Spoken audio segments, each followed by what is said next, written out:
听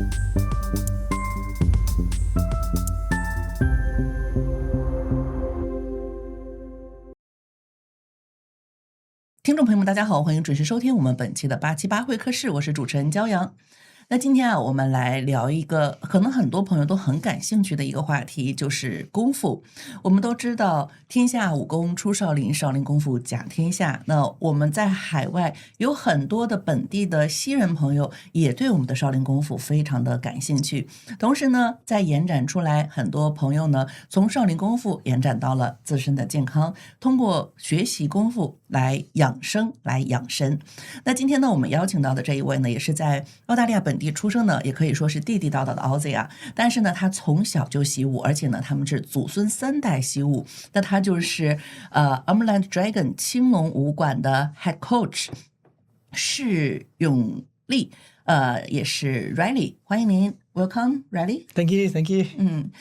Riley 呢，曾经得过这个全球少林考功大赛的10佳，也就是在这个冠军级别的这样的一个奖项。同时呢，还获得过我手中的这个金牌是 BMAX。那么在国际散打比赛当中呢，也是相当高的一个比赛的奖项。同时呢，也拿到了这个冠军。今天呢，我们就会从这2个方向让他来一起聊一聊。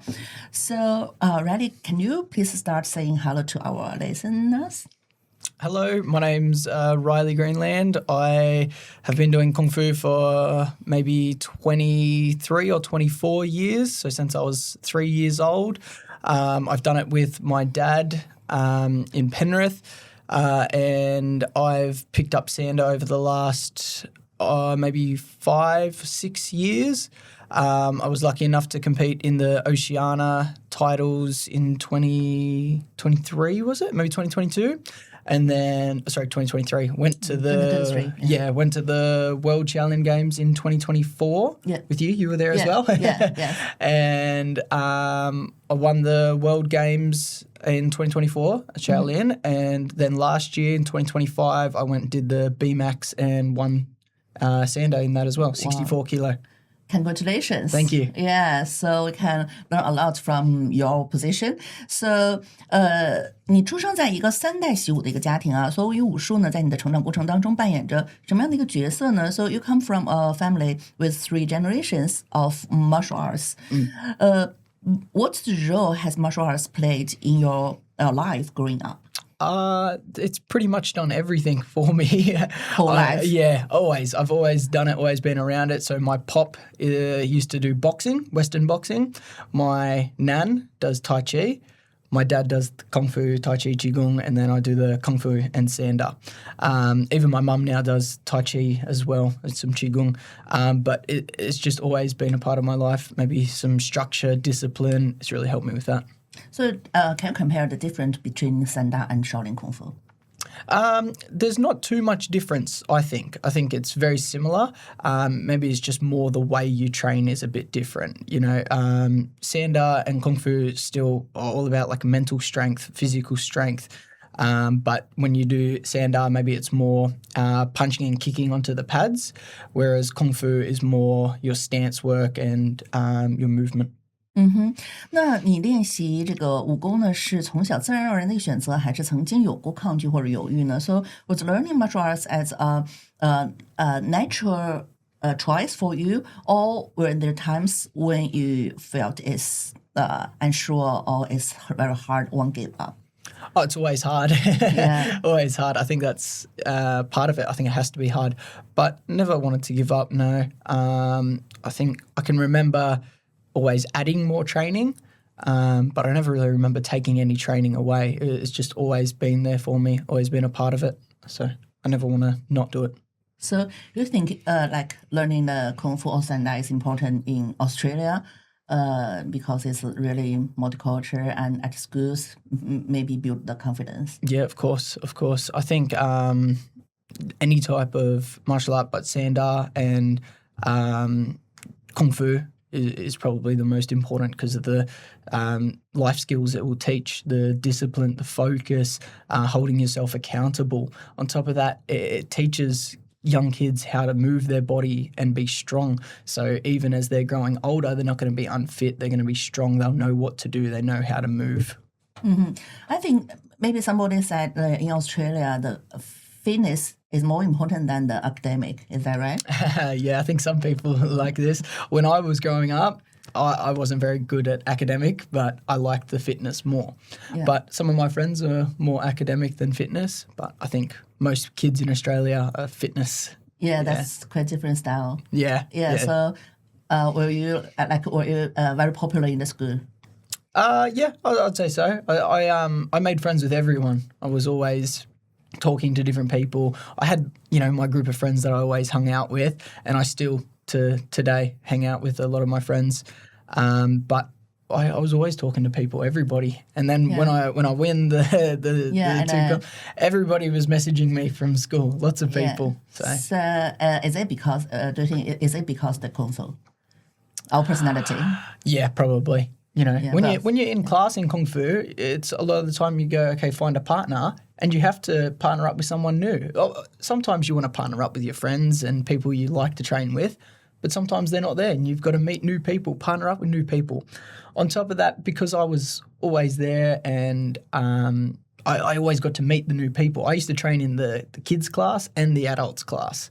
So I was always training with new people. I haven't ever really had any problems talking to new people. So I'm pretty confident with that, and it's definitely from the Kung Fu. Yeah, that's good.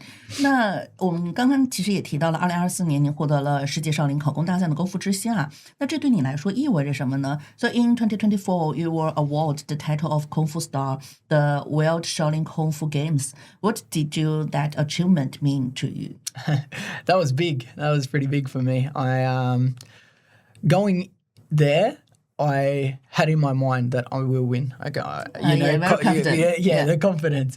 But when I was there, I remember looking around thinking, wow, everybody's so good here. And we met a lot of friends there as well. But when I remember we were at lunch, I think you might have been there, and the message come through that I think I was competitor 1774. They said I had to go back one more time. And then when they told us that we had won, I was so excited. I really wanted to message Dad straight away and tell him that, but we had to wait. And it was probably one of the best feelings I've ever had in my life. So it's like a big achievement. Huge. Huge. I've done Kung Fu for, at that point, 20 years and then, or 21 years, and then to achieve what would be considered one of the highest things in Kung Fu. Yeah. Amazing, yeah. Yeah, because every Kung Fu students will be there. Yeah, so it's a big competition. Yeah, that's right. 那你觉得少林功夫训练最重要的是什么呢? So what do you think is the most important aspect of the Shaolin Kung Fu training? Sorry, what was that? The most important aspect of Shaolin Kung Fu training. Oh, the most important aspect. Yeah. Ooh, I still think it's the discipline. I think it's discipline. Like it does everything. If you're not disciplined, you won't train hard. If you're not disciplined, you'll be lazy. If you're not disciplined, you won't come to training. If you're disciplined and you learn to be disciplined with it, then you can do everything, achieve everything. So I think the discipline. Yeah. So next, let's talk about the Sanda. So this Sanda is held in Malaysia. Malaysia, yeah. 那刚刚在马来西亚举行的国际武术散打联合比赛当中夺冠，这一次比赛最大的挑战是什么？ So, during this competition, what do you think is the big challenge? I think fighting people that I had never seen before. Because before, I've only ever fought in Australia. And when I was younger, I competed in some kickboxing and sanda in Australia. And it wasn't too bad. Sometimes you find different people. But when you fly somewhere brand new, it's a little bit more like, I don't really know what's going on. It's a different temperature. It's, everything's a bit different. So I think going into the competition, not really knowing what it was going to be like was probably a bit of a challenge, but I still just went in confident and disciplined. Is it hard? Yeah, of course. Do you have some danger or something? The fight? Yeah. Not too hard, but because we trained hard every day. I trained from the start of last year, the start of 2025, all the way to the end. And I only fought at the end of the year. But I trained hard every day. I ran some days running 10Ks and then going to some strength and conditioning training, then doing my pad work, sandar training in the afternoon, then teaching my classes. Then I would do more training and then go home. Yeah, so that means prepare more and save more. Yes, Yeah. yes, exactly. 那面对来自不同的国家和地区的这些选手，比赛的氛围如何呢？ So what was it like competing against the different country and different regions athletes? I think it was a good challenge. I really, really do. Leading up to it was the challenging part because, like I said, you don't really know what you're going to come up against. Every country will fight different. I got to go to China a few times and do some sparring and some training, and I learnt then that everybody is different. So when I got to compete with this guy, I just had to think I've got to fight my fight. I got to do it my way, and whatever happens, I'll be okay. I know what to do. So like we're saying, be disciplined, be strong, and it's not a worry. You just go in there and do it. Yeah. So is it a different training style or different styles for competition in different culture, different countries? Yeah, I think so. Yeah, I went to Wuhan in Hebei and trained with the team there. That was hard training. That was hard. I already was training hard. So method is different. Yeah, different. Everything everything we did was different, but it helped me learn to do more things than just stay in a box. Do more, learn more. Yeah. So you join the different countries training. Yeah. Mainly China. More in China. Yeah. Any other countries you tried? No. Okay, so Australia and China. Yeah, I do a lot of training in Australia, but I went to China 2 times for training. One time I stayed there for 1 month and I trained at Shaolong. And then one time I went to Hebei and practiced for 1 week. Why choose China? Because they got the best sander. Oh, wow. They're known as the best sander, and this is where sander and kung fu come from. So you can learn right from the source. It's really good to know.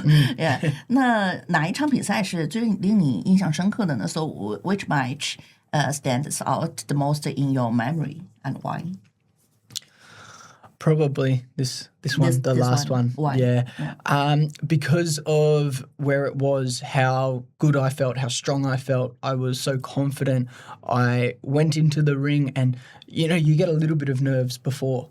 But then standing in the ring, I felt so confident and strong. And I had my dad with me and I had one of my coaches, Coach Sam, there with me.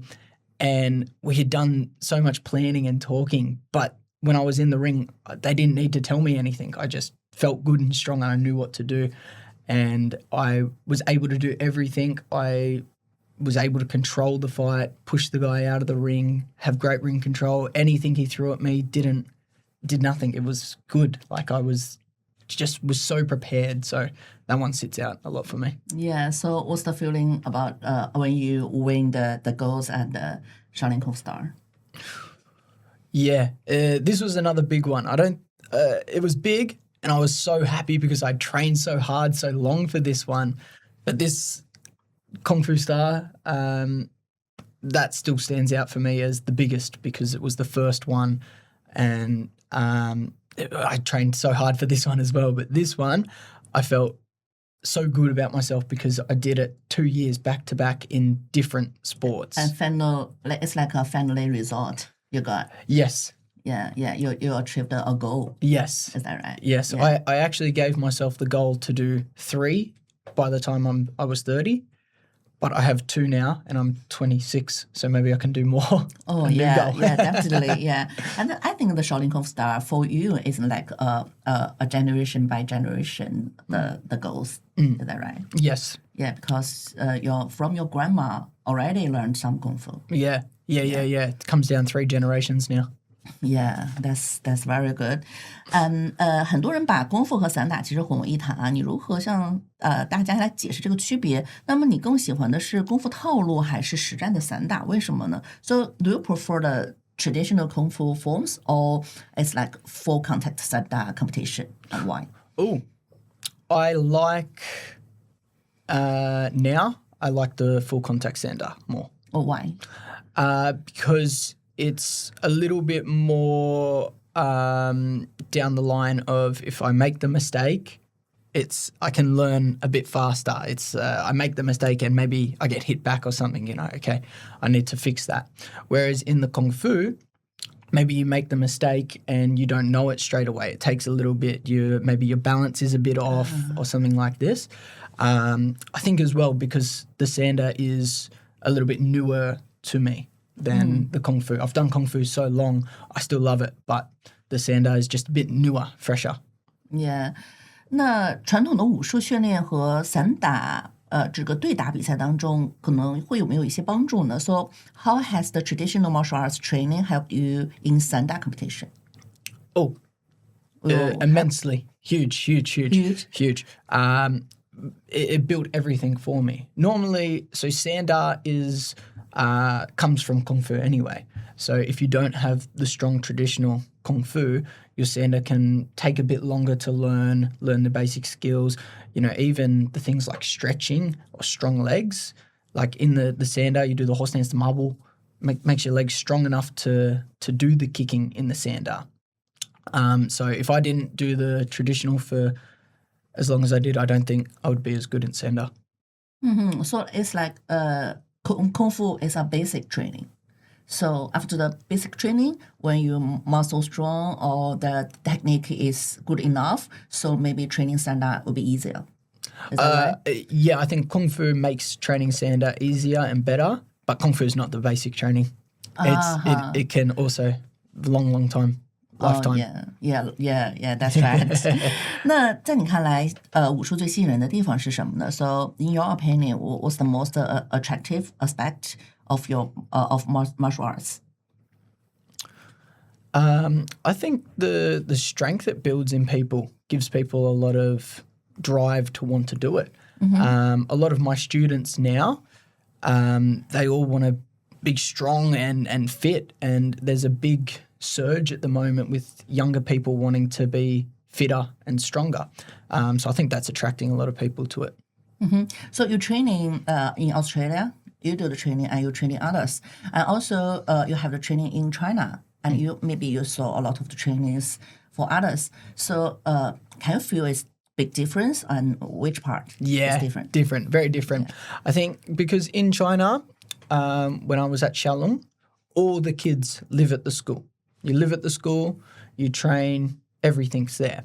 Whereas here in Australia, the kids do everything everywhere else. Live at home, go to school, go to soccer, go to Kung Fu, go to sander. It's everywhere. So you don't get as long with the kids. In China, everybody's so good, so fast because they're always there, always doing it. It's like a normal life. Yes. Yeah. I wish we could do that here. That'd be really good, but it's a bit different here. Yeah, so the discipline may be different as well. So maybe in Australia it's harder. A little bit harder, yeah. Not as long, but some students, one of my I call him my protege. He's like the person I really hold close to me. I train him a lot. His name's Luke. He's only 14 years old, and he's already won one belt. Wow. One world title. Yeah. He has a big fight this Saturday. He comes to every class I have. He's there 6 days a week, and he's only 14 but trains with my adult fighters, and he does 2 private sessions with me a week. And I can see and tell how fast he can learn things because of the time he puts in. Yeah, it's very important. Yes. Yeah. So that's why you win the Shaolin Kung Fu Star is more. It's like more important because all the Chinese students, it's like Shaolin Kung Fu is a daily life. Yeah. But it's different. So you compare with them. So you have to training harder. Yes. You can win. Yes. I remember when I was training for this, every day already was training. But then sometimes on the weekend, I went, okay, I have to go do more training. And I would leave my girlfriend at home, say, okay, I've got to go train. I go and I would do like 3-4 hours just on forms practice. Yeah. She can understand you? Yes. Yeah, that's good. That's very good. 那在澳大利亚，你知道很多就是我们本地的西方朋友学习少林功夫的时候，或者是他们在知道你学习少林功夫的时候，他们有什么样的反应 ？So how do your friends and classmates usually react when they know you learn Shaolin Kung Fu or practice Shaolin Kung Fu as a Western people? Some of them like to make a joke. Make some noise. But then when they see it, it's different. Yeah, when they see you doing some practice, or maybe I'll post a video, they You're will serious. like it. Yeah, it's different. Yeah, I think lots of kids in Australia will learn martial arts, but maybe don't take it seriously. But I took it seriously, so it was different. So at first maybe they don't believe, Yeah. but later they saw it and they think, oh, wow. Yeah, a lot of them tell me, oh, I wish I stayed doing it, or I wish I did it. Yeah, so do you have some friends know you learned and they will follow you? Yeah, actually, one of my longest Sandar student, Ben, I went to high school with him. He's one of my best friends. And I had another one of my friends from school, Michael. He also trains with me now as well.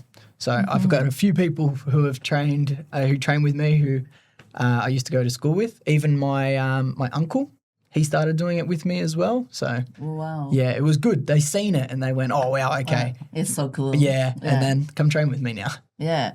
那你觉得中华武术最值得向世界传播的是什么？ So what do you think is the most valuable aspect of Chinese martial arts that should be shared with the world? The most valuable, Yeah.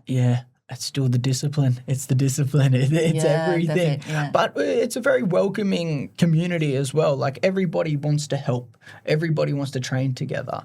And like Shisashi did, he wanted everybody to learn Kung Fu, right? So he wanted to spread it with people. I think this is important as well. Too many people don't want to share and don't want to let other people learn. But if you do it like that, it will go away. Nobody will know. So everybody wants to train together in this, which is really good. Everyone wants to help each other. Yeah. So I think this is a good aspect as well. 那接下来有什么样的一个目标和打算呢？ So what's your next goals in competition? Well, I have another Sandar fight the end of this year. Yes. But I have to go up. Normally I fight 64. So when I win this, 64 kilo. Now I have to fight 70 kilo. It's the rules? Yes. Wow. Because I'm going to fight for a title, Australian You have to title. increase your weight. Yes. Normally I'm 60, I can sit 65, 64, but now I have to go up to 70. Wow. So my next goal is to win the Australian Sando title, and then that's 3 titles in 3 years. So 2024, 2025, and then this year 2026 for Australian title. Yeah, it's really good and exciting to Yes. hear. 有没有什么特别想挑战的赛事？现在还没有参与的 Are you have any like particular games or achievements that you hope to prepare in the future and you never touch it? You have some any games, any competition you want to join? The Olympics. Olympic. Oh my God. Olympics. Yes. I hope. Is it possible? I think so. Yes. Yeah. Yes. I think Sandar is already in Junior Olympics. I will have some students in this. Definitely Luke. And then hopefully in the next Olympics, the one in Brisbane, there will be Sandar, and I will be there. I'll do that one. So do they have like the age limit or some condition who can join them? Yes, there will be a head coach, and they will pick who. And I would say they would have a list of what they expect, and you will have to prove that you can do it. Do they have? We'll check which games you have done or your achievement? I think they will check achievement as well and make sure. But I think as well, I think skill and dedication is more for them. That's very important. So maybe in Australia you will join some competition. Yes, I really hope Olympics. Wow, that sounds really cool. I'm waiting for that. Yeah. Expect that. Yeah. 那未来你希望自己在武术领域或者散打领域扮演什么样的角色呢？是教练员、教练，还是一个传播者 ？So which role would you like to play in the martial arts or sanda in the future? Is like athlete, coach, or culture ambassador? Oh, that's hard. I don't want to stop competing. I want to keep competing. But at the same time, I love teaching and I love sharing with the guys I've got. I've got a really good group of students now. My youngest student is for Sanda. He's 4 years old. That's quite young. Yeah. He's very good though, so it's okay. That's so cute. Yeah. And then I have some that... what age start you think is good? Younger is better. 3 years? Yeah, 4, 3. 4 years? Yeah, if you can. Oh, that's okay. Yeah. But you can't baby them, you know? You have to. They have to follow the instructions. Yes, have to. Sometimes it's hard, but in the long run, it's better for them. Yeah. So, sorry, please continue. Yeah. But yeah, I've got a great group there. And I teach from 4 years old. I think my oldest at the moment is 41 or 43. And they come in 3 times a week and train with me. So I love training and teaching. So I think until the Olympics is my big goal. I will keep competing and teaching. After the Olympics, I will just teach, I think. We can't wait seeing the Olympic Games. Yeah. 那最后我们可不可以送一些话给同样热爱武术或者是正在追寻梦想的这些年轻人呢 ？So finally, can you give some words to the young generations? Doesn't matter they like the martial arts or sanda or any other hobby. Whatever you do, you have to be strong, mind, body, be disciplined. Don't be afraid to try something. Just go. It doesn't matter. If you achieve it, it's the best feeling. It's great. It's amazing. If you don't achieve it, it doesn't matter. You have got some more knowledge about it, more skills about it. So keep going for it. Just keep pushing until you get where you want to be. Thank you very much for your sharing. 那从少林功夫到国际散打比赛的冠军啊，从家族传承到国际赛场 ，Riley 呢一直用坚持和努力诠释了武术精神。那希望呢，在未来他能够在更大的舞台，比如说奥林匹克的赛场上，我们可以看到他的身影。那也让更多人通过他来了解我们中华武术的魅力。Thank you, Riley, again for sharing your story. Thank you for having me. Thank you.